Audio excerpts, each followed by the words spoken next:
दोस्तों आदाब, मैं हूं फ़हीम उल हक और आप देख रहे हैं BBN चैनल का खुसूसी प्रोग्राम बॉलीवुड बायोग्राफी। आपको वेलकम करने के अंदाज से ही आप समझ गए होंगे कि आज हम किस एक्टर के बारे में बात करेंगे।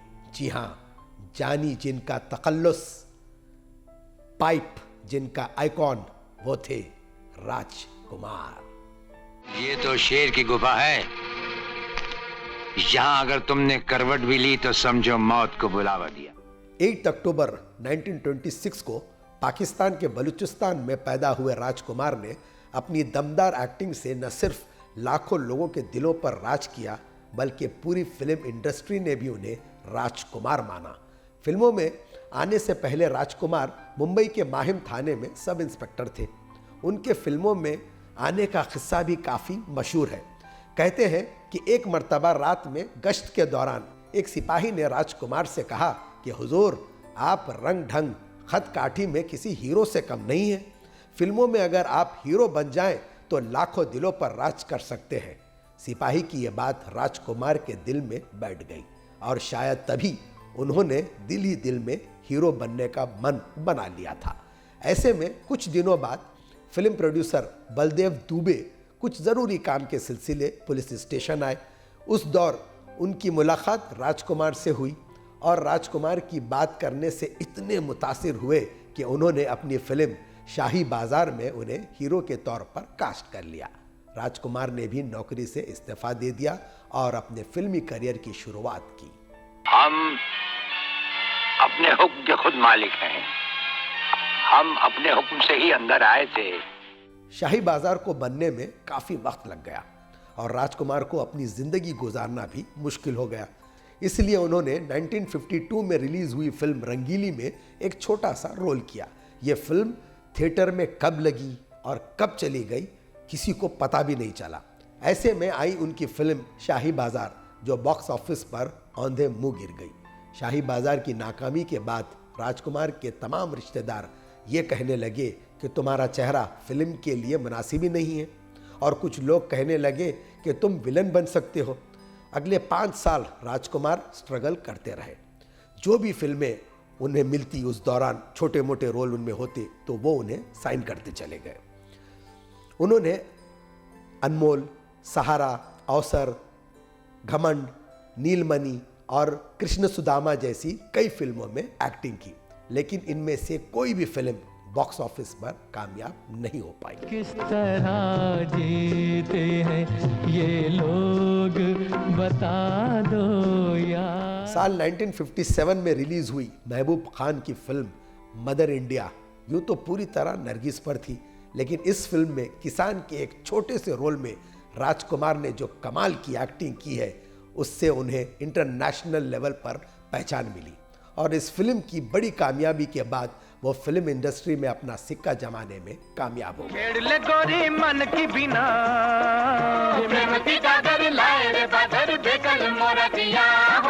फिर साल 1959 में उनके सामने एक्टिंग कर रहे थे एक्टिंग के बादशाह दिलीप कुमार।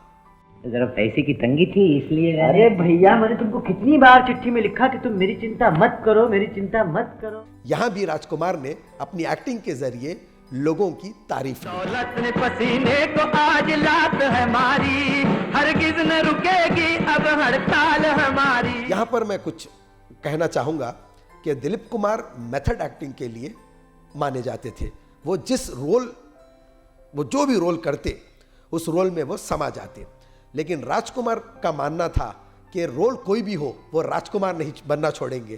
तो वो चाहे फिर राजकुमार अगर किसान का रोल करते तो राजकुमार लगते, रिक्शा चलाते तो राजकुमार लगते, और राजकुमार का किरदार करते तो राजकुमार लगते। राजकुमार ने फिल्म पैगाम के बाद फिर कभी पीछे मुड़कर नहीं देखा। इसके बाद उन्होंने दिल अपना प्रीत पराई, घराना, गोदान, दिल एक मंदिर, दूज का चांद जैसी फिल्मों में काम किया और ये फिल्में कामयाब भी हुई। इसके बाद उन्होंने हमराज, नीलकमल, मेरे हुजूर, हीर रांझा और पाकीज़ा में रोमांटिक रोल निभाए। बदल कर फकीरों का हम भेस गालिब, तमाशाए अहले करम देखते हैं। और ये फिल्में भी हिट रहीं। इन फिल्मों के अलावा उनकी हिट फिल्मों में वक्त, बुलंदी, कर्मयोगी, कुदरत, एक नई पहेली, राज तिलक, सौदागर वगैरह वगैरह।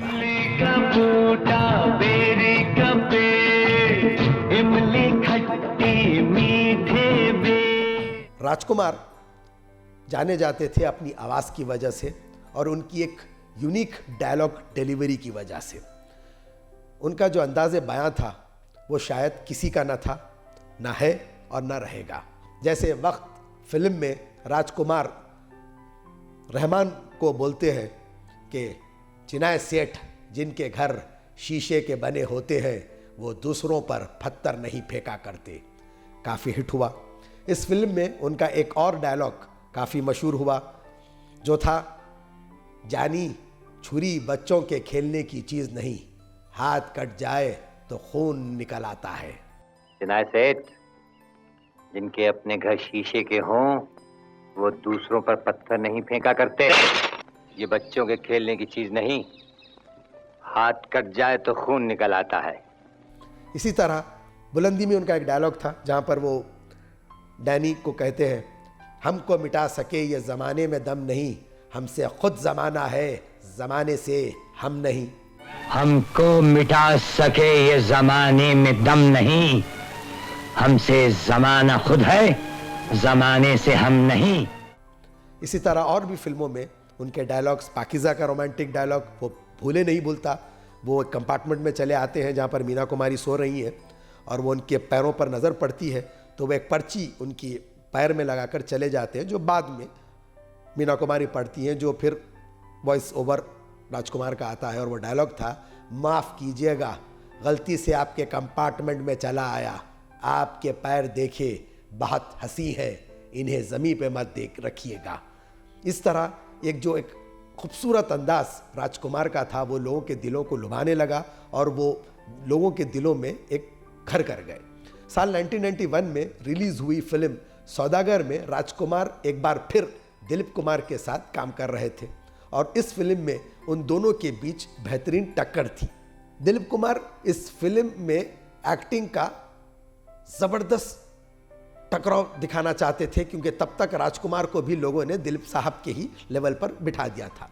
इस फिल्म में भी दोनों की एक्टिंग का ज़बरदस्त टकराव था। इस फिल्म के भी कई डायलॉग बहुत मशहूर हुए। और फिर सौदा जिंदगी बचाने का नहीं, जिंदगी तबाह करने का हुआ था। जहाँ एक तरफ हमने राजकुमार के डायलॉग डिलीवरी की बात की, वहीं दूसरी तरफ चंद एक ऐसे भी किस्से सामने आते हैं जहाँ पर उन्होंने अपने को एक्टर्स का मजाक उड़ाया। वो बहुत माहिर थे इसमें।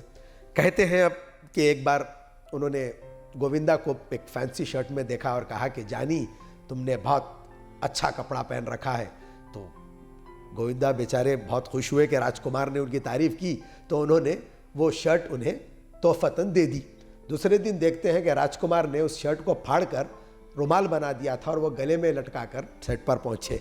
उसी तरह एक बार जब प्रकाश मेहरा जंजीर बना रहे थे तो उन्होंने राजकुमार को अप्रोच किया उस कैरेक्टर के लिए जो बाद में अमिताभ बच्चन ने किया। राजकुमार ने प्रकाश मेहरा से कहा कि जानी हमें तुम्हारी फिल्म तो पसंद आई, लेकिन तुम जो सर में चमेली का तेल लगाते हो उसकी बदबू हमें बर्दाश्त नहीं होती। अब ये किस्से सही हैं या गलत वो तो हम नहीं जानते, लेकिन ये किस्से बहुत मशहूर हुए। उसी तरह बप्पी लहरी को उन्होंने एक बार किसी पार्टी में पकड़ लिया और कहा कि जानी तुमने सोना तो बहुत पहन रखा है, लेकिन इसमें एक चीज़ की कमी है, काश तुम मंगलसूत्र भी पहन लेते। अब ये थे राजकुमार, हर दिल अजीज़, जिसकी आवाज़ आज तक भी हमारे कानों में गूंज रही है। हम गलत अल्फाज पसंद नहीं करते। हम तुम नहीं, आप हैं। 90s के डिकेड में राजकुमार ने काम करना काफ़ी कम कर दिया था। इस दौरान शायद उन्होंने महसूस कर लिया था कि उनकी मौत करीब है। इसीलिए उन्होंने अपने बेटे पुरु राजकुमार को अपने पास बुलाया और कहा, देखो मौत और ज़िंदगी इंसान का पर्सनल मामला होता है। मेरी मौत के बारे में मेरे दोस्त चेतन आनंद के अलावा और किसी को नहीं बताना। मेरा अंतिम संस्कार करने के बाद ही फिल्म इंडस्ट्री को बताना। और फिर 3 जुलाई 1996 को राजकुमार इस दुनिया को अलविदा कहकर चल बसे। दोस्तों, राजकुमार का ये एपिसोड आपको कैसा लगा? इस एपिसोड के कमेंट बॉक्स में अपनी राय ज़रूर बताएं। हम फिर मुलाकात करेंगे अगले हफ्ते एक नए फनकार के साथ। तब तक मुझे यानी राजकुमार, माफ़ करना, फ़हीमुल हक को दीजिए इजाज़त। अल्लाह हाफ़िज़।